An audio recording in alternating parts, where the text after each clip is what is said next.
Hello বন্ধুরা, good morning. তোমরা সবাই কেমন আছো? আশা করি প্রত্যেকেই খুব ভালো আছো। ওয়েলকাম টু নিতুর পৃথিবী ব্লগ। আমি তোমাদের নিতু। তো আজকে দেখো অনেক সকাল থেকে শুরু করলাম নতুন আরেকটা ভিডিও। তোমরা তো সবাই লাস্ট ব্লগে দেখেই নিয়েছো, ঝুমাদি এসছে আমাদের বাড়িতে বেড়াতে দিল্লি থেকে।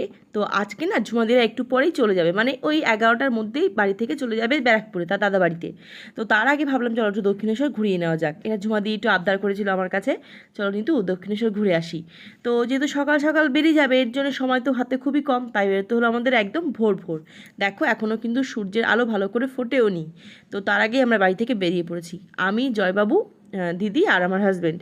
আর হ্যাঁ, তোমাদের আমি লাস্ট ব্লগে এটাও বলেছিলাম যে আমার পিসি আর ভাই আগামীকাল চলে যাবে তাদের অন্যান্য আত্মীয়দের বাড়িতে বেড়াতে। তো পিসিরা আবার একটু পরে চলে যাবে সেখানে, আবার সমস্ত ঘোরাঘুরি কমপ্লিট করে আবার ফিরে আসবে আমাদের বাড়িতে, সেটা কিছুদিন পরে আর কি।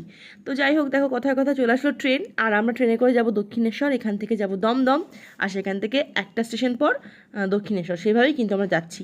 তো চলো যাওয়া যাক। আর কি, সকাল সকাল ব্লগটা স্টার্ট করলাম, মনটাও ভীষণ ফ্রেশ। সাধারণত এত সকালবেলা আমি উঠি না, যেটা সত্যি কথা। আমি 7:10-15 নাগাদ উঠি ঘুম থেকে।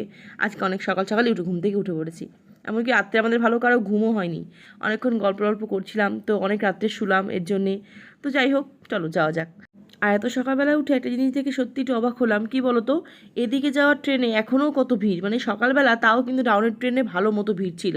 তাই হয়, এই বেলা বাড়তে থাকে আরও অনেক ভিড় হয়, পরে আস্তে আস্তে ঠিক হয়। চলে আসলাম দমদম স্টেশনে, এখন একটুখানি ওয়েট করতে হবে আমাদের, তারপরে কিন্তু পেয়ে যাবো দক্ষিণেশ্বর যাওয়ার ট্রেন। তো চলো কিছুক্ষণ ওয়েট করি, এখন তো ট্রেন আসেনি। আর ঝুমাদিকে যে কত সুন্দর লাগছে দেখো। আর একটা কথা স্বীকার করতেই হবে, আমার থেকে ঝুমাদির এনার্জি অনেক অনেক বেশি। আমিও ভেবেছিলাম শাড়ি পরবো, কিন্তু আমার ঘুম থেকে উঠে একদমই শাড়ি পরতে ইচ্ছা করলো না। একেই তো রাত্রে মাত্র 2-3 ঘন্টা ঘুম হয়েছে, তারপরে শাড়ি পরা সম্ভব ছিল না। কিন্তু ঝুমাদি দেখো উঠে কিন্তু খুব সুন্দর টিপটপ সাজুগুজু করে নিয়েছে, দেখতেও কত সুন্দর লাগছে। লাল টুকটুকে একটা জামদানি পরেছিল। তো আমি ক্যাজুয়াল ড্রেসেই পৌঁছে গেছি, কিছু করার নেই। তো চলো, এই আমাদের ট্রেন ঢুকছে এখন, উঠে পড়বো ট্রেনে, তারপরে চলে যাবো দক্ষিণেশ্বর। বেশিক্ষণ সময় লাগে না, আর এই পথে গেলেই সুবিধা হয় আমাদের। শুধু একটাই মুশকিল, সেটা হচ্ছে কখনো কখনো এই ট্রেনটা দমদম প্ল্যাটফর্মে 3 নম্বরে দেয়, কখনো 1-এ দেয়। তো যখন আমরা সোদপুর থেকে দমদমে আসলাম, তখন 3 নম্বর প্ল্যাটফর্মে নেমেছিলাম। যদি ওখানে দিত ট্রেনটা, তাহলে কী হতো, আমাদের দৌড়াদৌড়িটা করতে হতো না। তো সেটা আর কি, কিছু করার নেই। আবার 1 নম্বর তাড়াতাড়ি করে ছুটে ছুটে আসলাম। আর জানো তো, এই ক্ষেত্রে বয়স্ক মানুষদের আনলে ভীষণ প্রবলেম হয়, নিচ দিয়ে উঠে আবার মানে খুবই কষ্ট আর কি। তো যাই হোক, ওই দেখো আমাদের ট্রেন ঢুকছে, চলো যাওয়া যাক। গিয়ে আবার তোমাদের সঙ্গে নিশ্চয়ই কথা বলছি। সাইডে সরো, সাইডে সরো।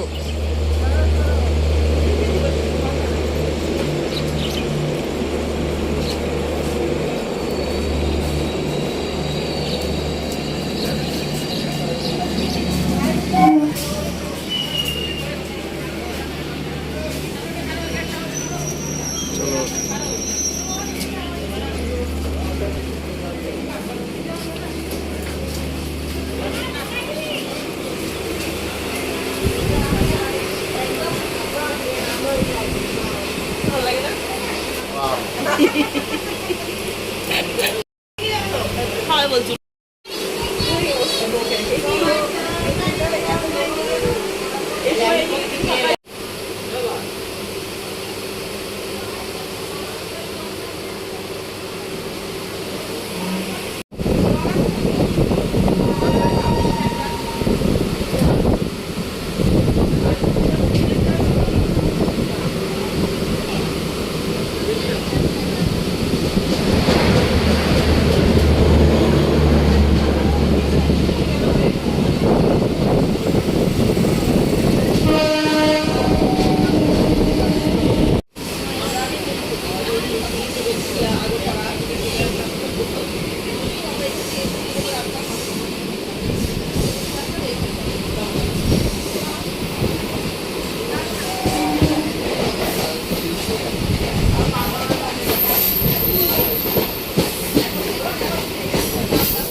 একেই তো সকালবেলা একদম ফাঁকা, আর তার উপর বর্ষাকাল।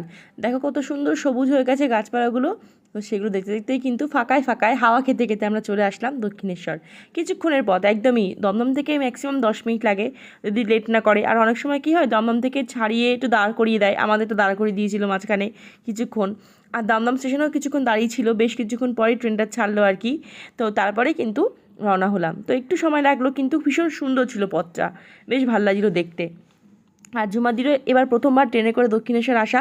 যতবার এর আগে এসছে ততবারই কিন্তু গাড়ি করে এসছে বা অন্য কোনোভাবে আর কি এসছে, বাই ট্রেন কখনো আসেনি। আসলে কি আমরাও তো আগে এই পথটা ভালো ইউজ টু ছিলাম না, তো লাস্ট কয়েক বছর ধরে আমরা এইভাবেই যাতায়াত করি। আগে তো বাসে করেই আসতাম, অটো করে আসতাম ভেঙে ভেঙে, বিয়ের পরে অনেকবার এভাবেই এসেছি, কিন্তু ট্রেনে করে এই রিসেন্ট কয়েক বছর হলো এইভাবেই যাতায়াত করি। এতে কী হয়, আমার মনে হয় সময়টাও খুব বাঁচে আর খুব কমফোর্টেবল হয় জার্নিটা। পান্তুয়ারও বাসে সমস্যা হয়, গাড়িতে সমস্যা হয়, আমারও তাই। এই জন্য কিন্তু আমাদের এই পথটাই একমাত্র প্রিয় আর ভরসার জায়গা। তো সকাল সকাল আমি, দিদি আর জয়বাবু মিলে গল্প করতে করতে দেখো চলে আসলাম দক্ষিণেশ্বর স্টেশনে। আর সময়টা যে কী করে কেটে গেল বুঝতেই পারলাম না। আর জানো তো, এই ব্লগিংয়ের ক্ষেত্রে একটা কথা বলি, যখন আমার হাজব্যান্ড আমার সঙ্গে থাকে, কোথায় কি শ্যুট করতে হবে বা কতটা কি ভিডিও তুলবো সেটা আমার একদম টেনশন থাকে না। নাহলে যখন আমি একা থাকি, জানি না কেন রাস্তায় বেরিয়ে প্রপার ভিডিও আমি তুলতে পারি না, কিন্তু ও থাকলে আমার কোনো চিন্তাই করতে হয় না।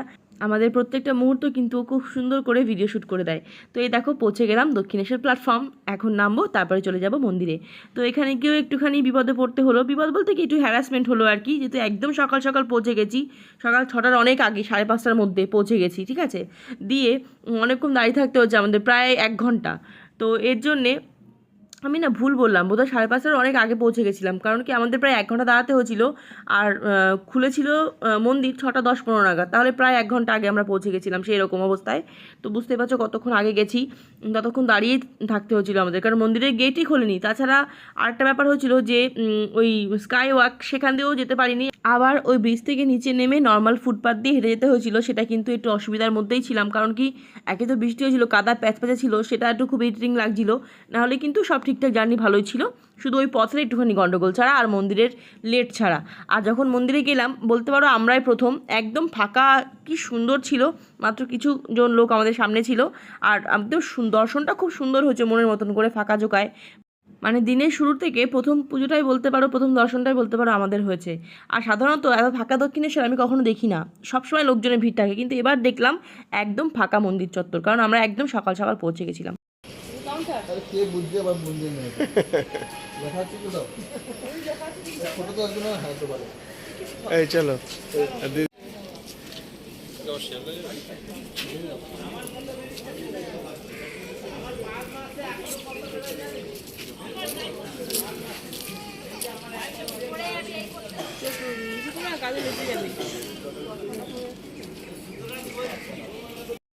তো যেমন তোমাদের আগে আমি বললাম যে আমরা গিয়ে দেখতে পাচ্ছি মন্দির তখনও বন্ধ, কিছুই খুলেনি, এখন 1 ঘন্টা পরে খুলবে। তো কী আর করবো, চলে আসলাম পাশে একটা দোকানে, কারণ ভাবলাম ভেতরের দোকানগুলো খুলেছে কি খুলেনি তা ঠিক নেই, তাই আগে থেকে আমরা ডালাগুলো কিনে ফেললাম পুজো দেওয়ার জন্য।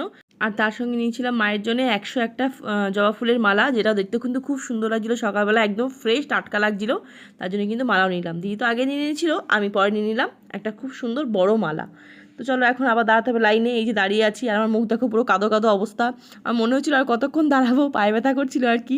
তো ঠাকুরের কাছে গেছি, তো কিছু করার নেই, একটু তো ওয়েট করতেই হবে, কারণ এই একটা জায়গাতেই বলতে পারো তোমাদের নিজেদের কোনো মতামত খারাপে না, ভগবান যতক্ষণ না চাইবে ততক্ষণ তিনি দর্শন দেবেন না, এটাই আসল কথা।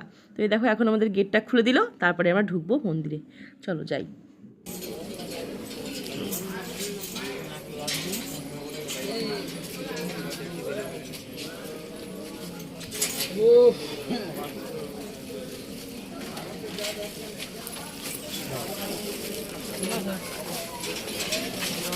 জয় মা।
তো আশা করি তোমরা সবাই প্রত্যেকেই কম বেশি জানো যে দক্ষিণেশ্বর মন্দিরের ভিতরে কোনো রকম কোনো মোবাইল, কোনো রকম কোনো ক্যামেরা কিছুই অ্যালাউড নেই।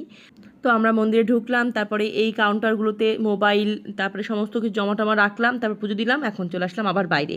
তো পুজোর মুহূর্তে তোমাদের সঙ্গে কিছু শেয়ার করা যাবে না বা পারলাম না আর কি, কিছু করার নেই। তো কী আর করা যাবে, নিয়মিত লঙ্ঘন করা উচিত না বা যায়ও না, ঠিকও না। তো যাই হোক, আর এখানে চলে আসলাম মন্দির চত্বরে একটুখানি বাইরে ভালো করে ছবি তুলবো বলে, কারণ যেহেতু ভেতরে কোনো রকম কোনো ক্যামেরা অ্যালাউ নেই। তো জয়বাবু বলছিল কি যে ভালো করে শ্যুট করতে পারলাম না, চলো একটুখানি মন্দিরের বাইরের দিকটা ঘুরে আসি।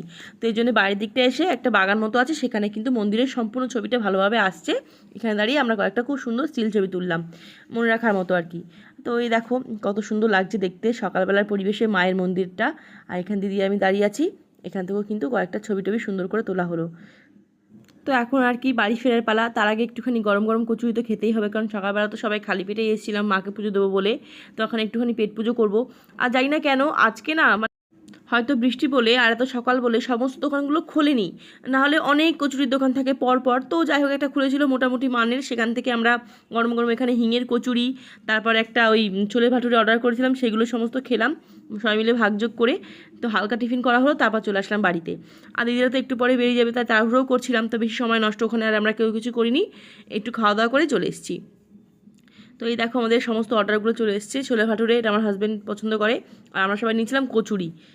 কিন্তু সত্যি কথা বলতে টেস্ট আমাদের খুব একটা কারো ভালো লাগেনি, একদমই না, কেমন যেন ছিল স্বাদটা। এর আগেও আমি দক্ষিণেশ্বরে কচুরি খেয়েছি, সেখানে কিন্তু ভিন্ন রকম স্বাদেরও কচুরি পাওয়া যায়। তো আজকেরটা আমাদের খুব একটা ভালো লাগেনি কারোরই। তো চলো আর কি করা যাবে, যা ছিল তাই খেয়েছি। তো এখন বাড়ি ফেরার পালা, চলো যাওয়া যাক।